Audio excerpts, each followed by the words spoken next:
कांग्रेस नेता और पूर्व सांसद सज्जन कुमार को दिल्ली की राउज एवेन्यू कोर्ट ने 1984 के सिख दंगे से जुड़े एक मामले में उम्र कैद की सजा सुनाई है। सज्जन कुमार पहले ही दिल्ली हाई कोर्ट की तरफ से इन्हीं दंगों से जुड़े एक मामले में उम्र कैद की सजा पा चुके हैं। ऐसे में निचली अदालत की तरफ से एक और मामले में दोषी पाए जाने के बाद सिख दंगों में उनकी बड़ी भूमिका को लेकर चर्चा शुरू हो गई है। अब ये जानना अहम है कि आखिर सज्जन कुमार हैं कौन, 1984 सिख दंगे में उनकी क्या भूमिका रही थी, कोर्ट में उन पर किन किन आरोपों के तहत सुनवाई हुई या जारी है, किन अदालतों ने उन्हें बरी कर दिया, वहीं कहां उन्हें सजा हुई है, मौजूदा समय में इन मामलों में क्या चल रहा है। पहले जानते हैं क्या था 1984 का सिख विरोधी दंगा।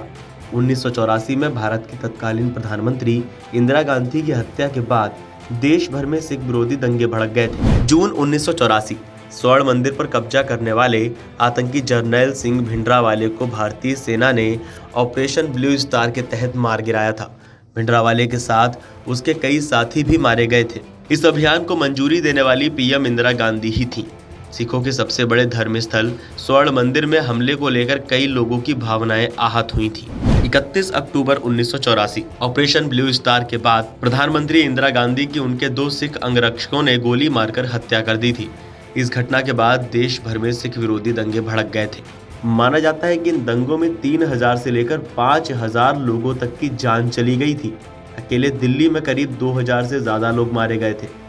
अब इस घटना के लगभग 41 साल बीतने के बाद सज्जन कुमार को एक और मामले में सजा हुई है। वहीं कांग्रेस के एक और नेता जगदीश टाइटलर पर भी केस चल रहे हैं।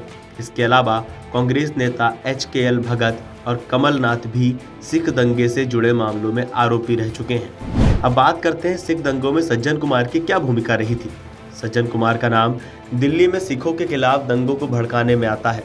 खासकर दिल्ली के सुल्तानपुरी, कैंट और पालम कॉलोनी जैसे इलाकों में दंगों के पीड़ितों के मुताबिक 1 नवंबर 1984 को दिल्ली में भीड़ को संबोधित करते हुए सज्जन कुमार को कहते सुना गया था, हमारी मां मार दी, सरदारों को मार दो। सज्जन सिंह के खिलाफ दायर मामलों में कई गवाहों ने अपने बयान में कहा कि सज्जन कुमार ने निजी तौर पर सिखों के घरों की पहचान करवाकर भीड़ को हमले के लिए उकसाया था।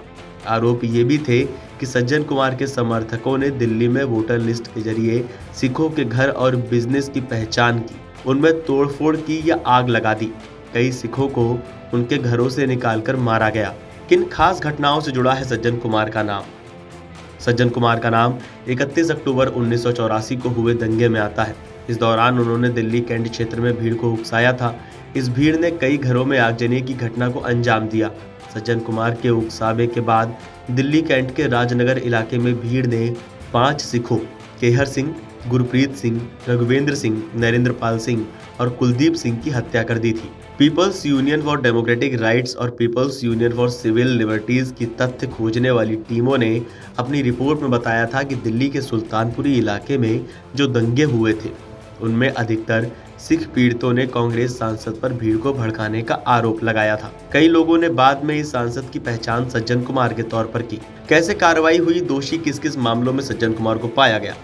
सज्जन कुमार के खिलाफ कई अहम तथ्य और सबूत मौजूद होने के बावजूद उनके खिलाफ किसी भी मामले में आरोप तय नहीं किए जा सके। 2002 में सिख दंगे से जुड़े एक मामले में दिल्ली की एक निचली अदालत ने उन्हें बरी कर दिया। 2005 में सीबीआई ने GT नानावटी कमीशन की रिपोर्ट के आधार पर सज्जन कुमार के खिलाफ नया केस दर्ज किया।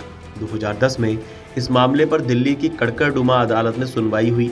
इस मामले में बलवान खोखर, महेंद्र यादव, महासिंह समेत कई और को आरोपी बनाया गया। 2013 में कोर्ट ने सज्जन कुमार को बरी कर दिया। हालांकि मामले में 5 लोगों को दोषी करार दिया गया और सजा सुनाई गई। इस घटना के बाद पीड़ित पक्ष में जबरदस्त गुस्सा था। एक प्रदर्शनकारी ने मामले की सुनवाई कर रहे जज की तरफ जूता तक उछाल दिया था। दिल्ली हाई कोर्ट ने इस मामले को तब उठाया जब जगदीश कौर नाम की एक पीड़ित और गवाह ने सीबीआई के साथ सज्जन कुमार के खिलाफ केस दायर किया। उन पर 5 सिखों की हत्या करने वाली भीड़ को भड़काने का आरोप लगाया। जिन सिखों की हत्या हुई थी उनमें जगदीश कौर के पति और बेटे शामिल थे। साथ ही जगशेर सिंह के 3 भाई शामिल थे। इस मामले में एक और मुख्य गवाह निरप्रीत कौर थी। सीबीआई ने हाईकोर्ट के सामने कहा था कि इन घटनाओं के चश्मदीद गवाहों ने सज्जन कुमार का नाम इंक्वायरी के लिए गठित आयोग को दिया था। इसमें नरसंहार में सज्जन कुमार पर लगे आरोपों की जांच की मांग की गई थी। हालांकि निचली अदालत ने चश्मदीदों की गवाही देने से रोक दिया था। इस मामले से जुड़ी सुनवाई के दौरान एक और चश्मदीद गवाह चम कौर ने कोर्ट को बताया था कि उन्होंने सज्जन कुमार को सुल्तानपुरी इलाके में भीड़ को संबोधित करते हुए देखा था। अब सवाल उठता है कि अब सज्जन कुमार को किस मामले में उम्र कैद दी गई है। सज्जन कुमार को अब 1984 सिख दंगे से जुड़े एक और मामले में दोषी पाए जाने के बाद उम्र कैद की सजा दी गई है। ये मामला 1 नवंबर 1984 को दिल्ली के सरस्वती विहार में भीड़ को भड़काने से जुड़ा है, जिसमें जसवंत सिंह और उनके बेटे तरुणदीप सिंह की हत्या हुई थी। इस मामले में अभियोजन पक्ष ने कहा था कि सज्जन कुमार ने भीड़ को उकसाकर बड़े स्तर पर सिखों के घरों दुकानों पर लूट और आगजनी कराई। इसी दौरान एक घर में लूट और आग लगाने से पहले भीड़ ने 2 सिखों की जिंदा जलाकर हत्या कर दी थी। जांच कर रही 3 सदस्यीय सोशल इन्वेस्टिगेशन टीम के सज्जन कुमार के खिलाफ जसवंत सिंह की पत्नी को चश्मदीद तौर पर पेश किया। हालांकि सज्जन कुमार की तरफ से पेश हुए वकीलों ने उनकी गवाही को नकारने की मांग की थी। उनका दावा था कि जसवंत सिंह की पत्नी घटना के 7 साल बाद गवाह के तौर पर सामने आई, इसलिए उनकी गवाही पर भरोसा नहीं किया जा सकता। बताया जाता है कि इस मामले में पहली एफआईआर घटना के 7 साल बाद 1991 में दर्ज हुई थी, वो भी 9 सितंबर 1985 को दिए गए एक एफिडेविट के आधार पर, जिसे शिकायतकर्ता ने जस्टिस रंगनाथ मिश्र के नेतृत्व वाले आयोग को सौंपा था।